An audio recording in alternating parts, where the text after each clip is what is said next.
ಸ್ನೇಹಿತರೆ, ಒಂದು ವಿಡಿಯೋ ಹಾಕ್ತೀನಿ, ನೋಡ್ಕೊಂಬರ್ರಿ. ಆ ವಿಡಿಯೋ ಏನೈತಿ ನೋಡಿದ ನಂತರ ಅದ್ರ ಬಗ್ಗೆ ಏನೈತಿ ಮಾತಾಡೋಣ. ಓಕೆ.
ಇಲ್ಲ ನಾನು ನೋಡಿದ ಏನದು ಬಂದ್ಬಿಟ್ರೆ ಗಾಡಿ ತಗೊಂಡು ತಗೊಂಡು ₹6 ಅವನಿಗೆ ಚೇಂಜ್ ಇದೆ ಇವಾಗ.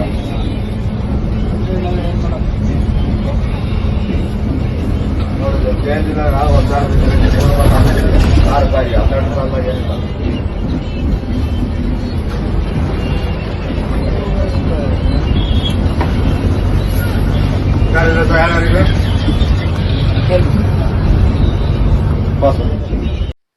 ಸ್ನೇಹಿತರೆ, ವಿಡಿಯೋ ನೋಡ್ಕೊಂಡ್ ಬಂದ್ರಿ ಅಂತೀನಿ. ಆ ವಿಡಿಯೋ ಬಗ್ಗೆ ಸ್ವಲ್ಪ ಮಾತಾಡೋಣ. ಯಾಕಂತಂದ್ರ ಪೂರ್ತಿ ಸಾಮಾಜಿಕ ಜಾಲತಾಣದಲ್ಲಾಗಿರ್ಬೋದು, ಆಮೇಲೆ ಪೇಪರ್ ನ್ಯೂಸ್ನಾಗಲಿ ಪ್ರತಿಯೊಂದು ರೀತಿ 3 ದಿವಸದಿಂದ ಅದೇ ಹರಿದಾಡ್ತಾ ಇದೆ. ಈಗ ವಿಷಯ ಏನಂತಂದ್ರ, ಸಾರಿಗೆ ಸಚಿವರಾದ ಬೈರತಿ ಸುರೇಶ್ ಗೌಡ್ರು ವಾಹನದಲ್ಲಿ ಹತ್ತಿ ನಿರ್ವಾಹಕರಿಗೆ ಏನೈತಿ ನಮ್ಗೆ 2 ಟಿಕೆಟ್ ಕೊಡ್ರಿ ಅಂತ ಕೇಳಿ ಅವ್ರು 100 ನೋಟ್ ಕೊಟ್ಟಿದ್ದು, ಅದು ₹6 2 ಟಿಕೆಟ್ ಅಂತ ಹೇಳಿ ಈ ರೀತಿ ಏನೋ ಅದ್ರೊಳಗೆ ನ್ಯೂಸ್ ಇದೆ. ಈಗ ಏನೈತಿ ಅವರು ಟಿಕೆಟ್ ಏನೈತಿ ಅಷ್ಟು ದುಡ್ಡಿಗೆ ಚಿಲ್ಲರ್ ಇಲ್ಲ ಇಡಿ ಅಂದ್ರು ಅಂತ ಹೇಳ್ತಾರ. ಅದು ಇಡಿ ಎಂದು ಅಂದಿದ್ದು ಅದ್ರೊಳಗೆ ವಿಡಿಯೋ ನಾನು ನೋಡಿಲ್ಲ, ಇರ್ಬೋದು. ಅದ್ರ ಬಗ್ಗೆ ಏನೈತಿ ಆಮೇಲೆ ವಿಚಾರ ಮಾಡೋಣ. ಈಗೇನೈತಿ ತಪ್ಪು ಒಪ್ಪು ಯಾರ್ದು ಅನ್ನೋದನ್ನು ಬೇಡ. ನಮಗೇನೈತಿ ಅಂದ್ರೆ ಸಮಸ್ಯೆಗೆ ಪರಿಹಾರ. ಅದಕ್ಕೆ ಏನೈತಿ ಏನಾದ್ರೂ ಒಂದಿಷ್ಟು ಏನೈತಿ ನಾವು ಸೂಚನೆಗಳನ್ನಂತೆ ಈ ಬಗ್ಗೆ ವಿಚಾರ ಮಾಡೋಣ. ಅಂದ್ರೆ ಏನೈತಿ ಇಂಥ ಸಮಸ್ಯೆಗಳಾಗಬಾರ್ದು ಅಂದ್ರೆ ಏನ್ ಮಾಡ್ಬೇಕು ಅನ್ನೋದ್ರ ಬಗ್ಗೆ ಸ್ವಲ್ಪ ಏನೈತಿ ವಿಚಾರ ನನ್ನಲ್ಲಿ ಇರ್ತಕ್ಕಂಥ ಒಂದಿಷ್ಟು ವಿಚಾರಗಳನ್ನ ಹೇಳ್ತೀನಿ. ಅದು ಸರಿ ಅನ್ಸಿದ್ರೆ ಅದನ್ನ ಮುಂದೆ ಫಾಲೋ ಅಪ್ ಮಾಡ್ರಿ, ಎಲ್ಲರಿಗೂ ಕಳ್ಸ್ರಿ, ಇದನ್ನ ಏನೈತಿ ಮಾಡ್ರಿ ಅಂತ ಹೇಳ್ರಿ. ಇಲ್ಲ ಅಂದ್ರೆ ಇವೇನ್ ಹೇಳ್ತಾನಪ್ಪ ಅಂತ ಬಿಟ್ಬಿಡ್ರಿ. ದಯವಿಟ್ಟು ಏನೈತಿ ನನ್ನ ಮಾತಿನಲ್ಲಿ ತಪ್ಪಾಗಿತ್ತಂದ್ರೆ ಕ್ಷಮೆ ಇರ್ಲಿ ಅಂತ ಹೇಳ್ತಾ ನನ್ನ ಮಾತನ್ನ ಸ್ಟಾರ್ಟ್ ಮಾಡ್ತೀನಿ. ಹಾಗಾದ್ರೆ ಏನ್ ಮಾಡ್ಬೇಕು ಅಂತಂದ್ರ, ಪ್ರತಿ ಬಸ್ಗಳಲ್ಲಿ UPI ಕಡ್ಡಾಯವಾಗಿ ಇರ್ಲೇಬೇಕು. ಈಗ ಅದಾವಂತ ತಿಳ್ಕೊತೀನಿ, ಆದ್ರೂ ಇನ್ನೂ ಒಂದಿಷ್ಟು ಬಸ್ಗಳಲ್ಲಿ ಇರ್ಲಿಕ್ಕಿಲ್ಲ UPI ಅಂತಿ. ನೀವು ಅಕಸ್ಮಾತ್ ಯಾರಾದ್ರೂ ಏನಂತಿ ನಿಮ್ ಕಡೆ 100 ನೋಟ್ ಏನಂತಿ ಚಿಲ್ಲರ್ ಇಲ್ಲ ಕಂಡಕ್ಟರ್ ಅಂತಂದ್ರ ನೀವ್ ಎಂತಿ UPI ಐತೆ ಅಂತ ಕೇಳಿ ಅಂತಿ UPI ಮಾಡುವಂತ ಒಂದು ವ್ಯವಸ್ಥೆ ಮಾಡ್ಕೊಡ್ರಿ. ಕಂಡಕ್ಟರ್ ಏನೈತಿ ಅವರು ಕೇಳ್ಬಹುದು ನಿಮ್ಮನ್ನ, ಏನಂತ UPI ಐತೆ ಏನಂತಿ ಕಂಡಕ್ಟರ್ ಏನಂತಿ ಇದು UPI ಇದೆ ಮಾಡಂತ ಹಿಂಗ್ ಹೇಳ್ಬಹುದು. ಅಕಸ್ಮಾತ್ ಅವ್ರು ಹೇಳಿಲ್ಲ ಅಂದ್ರೆ ನೀವು ಕೇಳಿ ಮಾಡ್ರಿ. ನಂಬರ್ 1 ಇದು. ನಂಬರ್ 2 ಏನಂತಂದ್ರ, ಇದು ಎಷ್ಟೋ ದಿನಗಳಿಂದ ಏನೈತಿ ಇರತಕ್ಕಂತ ಒಂದು ಸಮಸ್ಯೆ ಏನಂತಂದ್ರ, ಬಸ್ ಫೇರ್ ಅಂದ್ರ ಬಸ್ ಚಾರ್ಜ್ ಏನೈತಿ ಅಂದ್ರ ರೌಂಡ್ ಫಿಗರ್ ಇಲ್ಲ. ರೌಂಡ್ ಫಿಗರ್ ಅಂತಂದ್ರ ಏನು, ₹10 ₹15 ₹20 ₹25 ಇಲ್ವೇ ಇಲ್ಲ. ಬರೀ ಏನೈತಿ ₹11 ₹29. ₹11 ಇದ್ದಾಗ ಏನೈತಿ ಅವರು 11 ಕೊಡಂಗಿಲ್ಲ, ₹10 ಕೊಡ್ತಾರ, ₹1 500 ತೋರಿಸ್ತಾರ. ಅಲ್ಲಿ ಏನೈತಿ ಕಂಡಕ್ಟರ್ ಹೊಡೆದು ಬಿಡ್ತೈತಿ. ಇನ್ನು ಒಂದೊಂದ್ ಕಡೆ ₹19 ಚಾರ್ಜ್ ಐತಿ. ₹19 ಚಾರ್ಜ್ ಇದ್ದಲ್ಲಿ ₹20 ಏನೈತಿ ಪ್ರಯಾಣಿಕರು ಕೊಟ್ಟಾಗ ₹1 ಅಂತ ಕಂಡಕ್ಟರ್ ಕೊಡಂಗಿಲ್ಲ. ಇದರಿಂದ ಏನೈತಿ ಪ್ರಯಾಣಿಕರು ಹೊಡೆದು ಬಿಡ್ತೈತಿ. ದಯವಿಟ್ಟು ಏನೈತಿ ಇಲ್ಲೇ ಪ್ರಯಾಣಿಕರಿಗೆ ತ್ರಾಸ ಆಗಬಾರ್ದು, ನಿರ್ವಾಹಕರಿಗೆ ಕಂಡಕ್ಟರ್ಗೆ ತ್ರಾಸ ಆಗಬಾರ್ದು. ಈ ರೀತಿ ನಾವೇನೈತಿ ನಡ್ಕೊಂಡು ಹೋಗ್ಬೇಕು. ಹಂಗ ಆಗ್ಬೇಕು ಅಂತಂದ್ರ ಇದನ್ನ ನಾವು ಮೊದಲು ಫಸ್ಟ್ ಮಾಡ್ಬೇಕು. ಏನ್ ಮಾಡ್ಬೇಕಂತಂದ್ರ ಬಸ್ ಚಾರ್ಜ್ ಅವನ್ನ ನೀವು ರೌಂಡ್ ಫಿಗರ್ ಮಾಡುವಂತ ವ್ಯವಸ್ಥೆ ಮಾಡ್ರಿ. ಈಗ ನೀವ್ ಏನ್ ಹೇಳ್ತಾರೆ, ಇಲ್ರಿ ನಾವು 25% ಅಂತ ಹೇಳೇವು, ಬಸ್ ಚಾರ್ಜ್ ಜಾಸ್ತಿ ಅಂತ ಹೇಳವು, ಇಲ್ಲ 33% ಅಂತ ಹೇಳೇವು, ನಮಗೇನಂತೆ ಪ್ರಶ್ನವ್ರ ಏನೈತಿ ಬೈತಾರ, ಹಾಂಗಂತಾರ ಹಿಂಗಂತಾರ. ಈ ಬೇಡ, ಈ ಸರ್ತಿ ನೀವು ಪರ್ಸೆಂಟೇಜ್ ಹೇಳಕ್ ಹೋಗ್ಬೇಡ್ರಿ. ಜನಗಳ ನಮಗಂತೆ ಸಮಸ್ಯೆಗಳು ಬರಬಾರ್ದು, ಜನಗಳಿಗೆ ತೊಂದರೆ ಆಗಬಾರ್ದು, ಮತ್ತು ಈ ನಿರ್ವಾಹಕರಿಗೆ ಕಂಡಕ್ಟರ್ಗೆ ತೊಂದರೆ ಆಗಬಾರ್ದು ಅಂತ ನೀವು ಈ ರೀತಿ ಮಾಡ್ತೀವಿ ಅಂತ ಮೊದಲೇ ಅನೌನ್ಸ್ ಮಾಡ್ರಿ. ಅನೌನ್ಸ್ ಮಾಡ್ಬಿಟ್ಟು ಈ ರೀತಿ ಮಾಡ್ರಿ. ಇನ್ಮೇಲೆ ಯಾವಾಗ ನೀವು ಬಸ್ ಚಾರ್ಜ್ ಪೇರ್ ಏರ್ಸ್ಬೇಕಂತ ವಿಚಾರ ಮಾಡ್ತಾರಲ್ಲ ಅವಾಗ ಮಾಡ್ರಿ. ನೀವು ನಾಳಿಂದ ಈ ಕೆಲಸ ಮಾಡಿರ್ತಾನಿಲ್ಲ, ನೀವು ಹೇಳಿದ್ರು ಮಾಡಂಗಿಲ್ಲ, ಆ ಮತ್ ಬೇರೆ. ಅದಕ್ಕೆ ದಯವಿಟ್ಟು ತಮ್ಮಲ್ಲಿ ವಿನಂತಿ ಏನ್ ಮಾಡ್ಕೋತಾ ಇದ್ದೀನಿ ಅಂತಂದ್ರ, ಇನ್ನು ಮುಂದೆ ನೀವು ಬಸ್ ಪೇರ್ ಏರ್ಸ್ಬೇಕಾದ್ರ 15% ಏರಿಸ್ತೇವು, 20% ಏರಿಸ್ತೇವೆ, 30% ಈ ಪರ್ಸೆಂಟೇಜ್ ಹೇಳ್ಬೇಡ್ರಿ.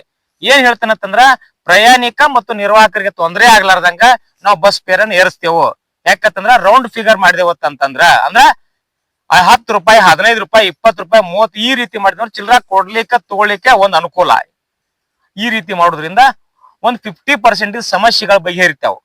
ಇನ್ನೂ ಒಂದಿಷ್ಟು ಇದೇನಾಯ್ತು, ರೌಂಡ್ ಫಿಗರ್ ಏನೈತಿ ಚಿಲ್ಲರೆ ಕೊಡ್ ತಗೊಳ್ಳೋದೇ ಸಮಸ್ಯೆ ಬಗೆಹರಿತು. ಇನ್ನ ಸ್ಟಾರ್ಟಿಂಗ್ ಡ್ಯೂಟಿ ಚಾಲೂ ಆಗಿರ್ತೈತಿ, ಅವ್ರಲ್ಲಿ ಚಿಲ್ಲರ್ ಇರಂಗಿಲ್ಲ, ಮತ್ ಅವಾಗ ಸಮಸ್ಯೆ ಬರ್ತೈತಲ್ಲ ಅಂತೇಳಿ ಒಂದಿಷ್ಟು ಏನೈತಿ ಸಮಸ್ಯೆಗಳು ಈಗ ಬಂದಿದ್ದೆ. ಅದೇ ಸಮಸ್ಯೆ ಏನು, ಅವ್ರ ಏನೈತಿ ಸ್ಟಾರ್ಟಿಂಗ್ ಐತೋ ಅಥವಾ ಏನೈತಿ ಮಧ್ಯಂತರ ಐತೋ ನನಗ್ ಗೊತ್ತಿಲ್ಲ, ಅಲ್ಲಿ ಚಿಲ್ಲರ್ ಇಲ್ಲ ಅನ್ನುವಂತ ಸಮಸ್ಯೆ. ಆ ಚಿಲ್ಲರ್ ಇಲ್ಲ ಅನ್ನುವಂತ ಸಮಸ್ಯೆ ಬರಬಾರ್ದು ಅಂತಂದ್ರ ಈಗ ನಿರ್ವಾಹಕರಿಂತಿ ಬಸ್ ಒಳಗಿಂತಿ ಬರ್ತಾರಲ್ಲ, ಅವ್ರು ಏನ್ ಹೇಳ್ತಾರ ಅಂದ್ರ, ಇಲ್ರಿ ನೋಡ್ರಿ ನಮಗ ಪರ್ಮಿಷನ್ ಇರುವುದು ಕೇವಲ 50 ರೂಪಾಯಿ, 100 ರೂಪಾಯಿ, 150, ಬಾಳ 200 ರೂಪಾಯಿ ನಮ್ಗೇನೈತಿ ತಗೊಂಡ್ಬರ್ಲಿಕ್ಕೆ ಮನಿಂದ ಅವಕಾಶ, ನಾವ್ ಅಷ್ಟೇ ತಂದಿರ್ತೇವೆ, ಹಿಂಗಾಗಿಂತಿ ನಾವ್ ಎಷ್ಟೇ ಚಿಲ್ಲರ್ ತಂದ್ರು ಸಾಲುವುದಿಲ್ಲ ಅಂತೇಳಿ ಹೇಳ್ತಾರ. ಅದಕ್ಕೋಸ್ಕರ ನಾ ಏನ್ ಹೇಳ್ತೇನಂತಂದ್ರ, ಈ ಮೊದಲಂತಿ ಬೆಂಗಳೂರಲ್ಲಿ ಅಂತ ಒಂದು ಸಿಸ್ಟಮ್ ಇತ್ತು, ಅಲ್ಲೆಲ್ಲೆಲ್ಲೇ ಬಸ್ ಸ್ಟ್ಯಾಂಡ್ ಒಳಗ ಈ KSRTC ಡಿಪಾರ್ಟ್ಮೆಂಟ್ ನ ಒಬ್ರು ಕುಂದ್ರಿಸಿ ಅವ್ರು ಚಿಲ್ಲರ್ ಕೊಡುವತಕ್ಕಂತ ಒಂದು ವ್ಯವಸ್ಥೆ ಮಾಡಿದ್ರು, ಅದು ನನಗ್ ಗೊತ್ತದ. ಆದ್ರೆ ಈ ಸದ್ಯಕ್ಕೆ ಅದು ಇಲ್ಲ. ಅದಕ್ಕ ಅದೇ ರೀತಿ 4 ನಿಗಮಗಳಲ್ಲಿ ಆಗ್ಬೇಕಿದೆ. ಸಮಸ್ಯೆ ಇರೋದು ಕೇವಲ BMTC ಅಲ್ಲಿ ಮಾತ್ರ ಅಲ್ಲ, 4 ನಿಗಮಗಳಲ್ಲಿ ಐತಿ. 4 ನಿಗಮಗಳಲ್ಲಿ ಏನಾಗಬೇಕಂತಂದ್ರ ಅಲ್ಲೆಲ್ಲೆಲ್ಲೇ ನಮ್ಮ ಡಿಪಾರ್ಟ್ಮೆಂಟ್ ಅಂದ್ರೆ KSRTC ಡಿಪಾರ್ಟ್ಮೆಂಟ್ ವತಿಯಿಂದ ನಾವು ಒಬ್ಬರನ್ನ ಅಲ್ಲಿ ಕೂಡಿಸಿ ಆ ರೀತಿ ಮಾಡಿದ್ರ ಅನುಕೂಲ ಆಗತ್ತೆ ಅಂತ ನನ್ಗೆ ಅನಿಸ್ತೈತಿ. ಆದ್ರ ಅದನ್ನ ಮಾಡ್ತಿರೋ ಬಿಡ್ತಿರೋ ಅದು ನಿಮಗ್ ಬಿಟ್ಟು ಕೊಟ್ಟಿದ್ದು. ಅಕಸ್ಮಾತ್ ಹಂಗ ಆಗಂಗಿಲ್ಲ, ನಮಗ್ ಮಾಡಕ್ ಕೊಡಕಂಗಿಲ್ಲ, ಅಲ್ಲಿ ಒಬ್ಬಗಿಂತ ಪಗಾರ ಕೊಟ್ಟು ಕುಂದ್ರಿಸಿ ನಾವ್ಯಾಕ್ ಮಾಡೋಣ ಅನ್ನೋದಾತಂದ್ರ, ನಿರ್ವಾಹಕರಿಗೆ 1000 ರೂಪಾಯಿ ಪರ್ಮಿಷನ್ ಕೊಡ್ರಿ. ಏನಂತ, ಮನಿಯಿಂದ ಬರ್ಬೇಕಾದ್ರೆ ನೀವು 1000 ರೂಪಾಯಿ ತಗೊಂಬರಕ್ ನಿಮ್ಗೆ ಪರ್ಮಿಷನ್ ಇದೆ, ತಗೊಂಬಂದು ನೀವಂತಿ ಚಿಲ್ಲರ ತಗೊಂಬಂದು ಇಟ್ಕೊಂಡ್ಬಿಡ್ರಿ. 500 ರೂಪಾಯಿ ಕಾಯಿನ್ಸ್ ತಗೋರಿ, ಒಂದ್ 500 ರೂಪಾಯಿ ನೋಟ್ ತಗೋರಿ, ನಿಮ್ ಚಿಲ್ಲರ ಸಮಸ್ಯೆ ಬರಂಗನೇ ಇಲ್ಲ. ಈ ರೀತಿ ಒಂದು ಪರ್ಮಿಷನ್ ಮಾಡಿಬಿಡ್ರಿ ನೀವು. ಯಾವ ಕಂಡಕ್ಟರ್ ಏನೈತಿ ಚಿಲ್ಲರ್ ಇಲ್ಲ ಇಡಿ ಅನ್ನೋಂತ ಸಮಸ್ಯೆ ಬರಂಗಿಲ್ಲ. ಅಕಸ್ಮಾತ್ ಹಂಗ ಏನಾರ ಅಂದ್ರೆ ಅವ್ನ ಸಸ್ಪೆಂಡ್ ಮಾಡಿದ್ರ ಅವತ್ತ ಏನ್ ಮಾಡಿರಲ್ಲ, ಹಂಗ ಆ ರೀತಿ ಸಸ್ಪೆಂಡ್ ಮಾಡ್ರಿ. ಅವ್ನು ಬ್ಯಾಡ ಅಂತ ಹೇಳಂಗಿಲ್ಲ ನಾವು, ಮೊದಲು ಈ ಪರ್ಮಿಷನ್ ಮಾಡ್ರಿ ಅಂದ್ರೆ ಏನೈತಿ ಅನುಕೂಲ ಆಕತಿ. ಯಾಕಂದ್ರ ಬಹಳಷ್ಟು ಜನ ಏನೈತಿ ತಮಗ್ ಏನ್ ತಿಳಿತೈತಿ ಅಂತ ಹೇಳಿರ್ತಾರ. ನಾ ಏನ್ ಹೇಳಕತ್ತೀನಿ ಅಂದ್ರ, ಸಮಸ್ಯೆಗಳು ಬೇಡ, ಪ್ರಯಾಣಿಕ ಮತ್ತು ಕಂಡಕ್ಟರ್ ನಡುವೆ ಜಗಳ ಬೇಡ ಅಂತಂದ್ರ ಇದು ಒಂದು ಬಹಳ ಒಳ್ಳೆ ಸಜೆಷನ್ ಅಂತ ಅನ್ಸತ್ತೆ. ಏನ್ ಲಾಸ್ಟಿಗೆ ಏನ್ ಹೇಳಿಲ್ಲ, ಇದೊಂದು ಒಳ್ಳೆ ಸಜೆಷನ್. ಏನೋ 500 ರೂಪಾಯಿ 500 ರೂಪಾಯಿ ಕಾಯಿನ್ಸ್ ತೊಗೊಂಬರ್ಲಿ, 500 ರೂಪಾಯಿ ನೋಟ್ ತೊಗೊಂಬರ್ರಿ, ಒಟ್ಟು 1000 ರೂಪಾಯಿ ಪರ್ಮಿಷನ್ ಕೊಡುವಂತ ಒಂದು ವ್ಯವಸ್ಥೆ ಮಾಡ್ರಿ. ಅವ್ನು ಸಿಂಗಲ್ ಡ್ಯೂಟಿ ಎಲ್ಲಾರ ಮಾಡ್ಲಿ, ನೈಟ್ ಸರ್ವಿಸ್ ಮಾಡ್ಲಿ, ಇಲ್ಲ ಮಧ್ಯಾಹ್ನ ಡ್ಯೂಟಿ ಮಾಡ್ಲಿ, ಬಾರ್ ಶೆಡ್ಯೂಲರ್ ಮಾಡ್ಲಿ, ಯಾವ್ದೇ ಡ್ಯೂಟಿ ಮಾಡ್ಲಿ, ಅವ್ನು ಒಟ್ಟ ಒಬ್ಬ ವ್ಯಕ್ತಿಗೆ ಏನೈತಿ, ಒಬ್ಬ ಕಂಡಕ್ಟರ್ಗೆ 1000 ರೂಪಾಯಿ ಪರ್ಮಿಷನ್ ಮಾಡಿಬಿಡ್ರಿ.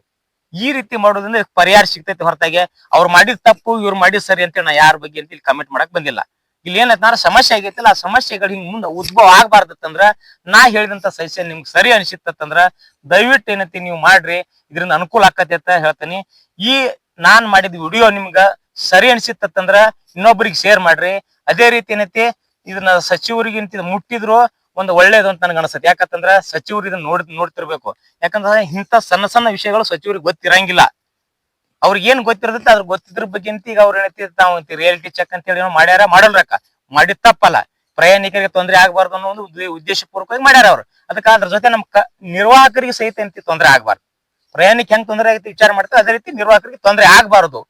ದಯವಿಟ್ಟು ಏನೈತಿ ನನ್ನ ಮಾತಿನಲ್ಲಿ ಏನಾದ್ರು ತಪ್ಪಿದ್ರೆ ಕ್ಷಮೆ ಇರ್ಲಿ ಅಂತ ಬೇಡ್ಕೋತಾ ಇದನ್ನ ವಿಡಿಯೋ ಏನಂತೆ ಆದಷ್ಟು ಏನಂತೆ ಸಾರಿಗೆ ಸಚಿವರವರೆಗಿನೂ ಶೇರ್ ಮಾಡ್ರಿ ಅಂತ ಹೇಳ್ತಾ ನನ್ನ ಮಾತಿಗೆ ವಿರಾಮ ಕೊಡ್ತಾ ಇದೆ.